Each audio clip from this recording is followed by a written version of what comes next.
Hey guys, it's Jenny and welcome back to my kitchen. Today I want to share with you a really easy recipe and how you can elevate a box of cake mix. This banana pudding poke cake is made with a yellow cake mix. It's filled with banana pudding. It's so simple to make, so let's get started. We're going to start by preparing a box of yellow cake mix. So you're going to need your box of cake mix plus the ingredients that it calls for to prepare it. My box called for water, oil, and eggs, but make sure to check your box and get the correct ingredients since it could be something different.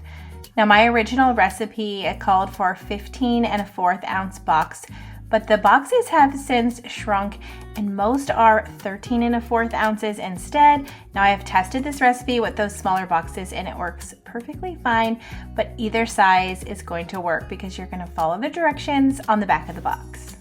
So I've added my water and now I'm adding my eggs.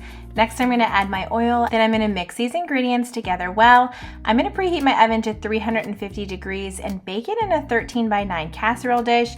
But again, some boxes could be different ounces, so make sure to check the back of your box to check the temperature and the time that it needs to cook. This recipe is really simple to make. The most work you're going to be doing is waiting. So we're going to bake this in the oven according to the package directions.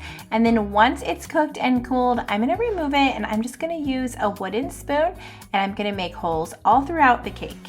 We're going to be filling these holes with our pudding, so I'm only going to push this spoon in about 3/4 of the way. That way all the pudding doesn't pool and drain to the bottom, but instead stays inside of the cake. Next, we're going to be using 7 ounces of banana instant pudding and 3 cups of cold milk.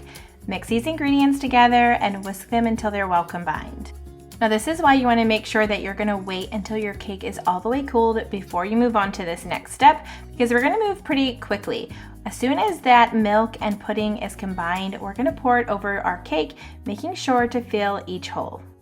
I like to make sure to pour this in right away because then while it's chilling in the fridge, it will thicken. That way it does it inside of the cake and it keeps the cake so moist. Now you're going to place this in the fridge to chill for about 1 to 2 hours or until all your pudding is thick, and you're going to remove it and we're going to top it just with some Cool Whip. I used 8 ounces of Cool Whip. I'm just going to place it on top of my cake and spread it out.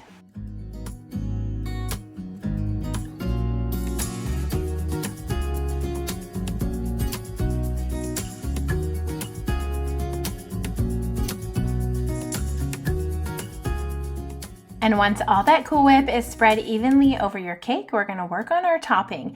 So on top of this cake, I'm going to be adding a vanilla wafer cookies, 1 cup that has been crushed.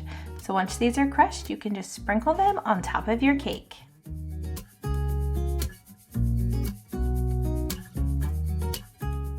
Next, I'll be adding in 2 bananas that I'm going to peel and slice. Now this is a great recipe that you can make ahead of time, especially if you're making it for a party or a holiday. You can make it the day before and leave it in your fridge overnight, but I suggest you not add the bananas until it's just about time to serve.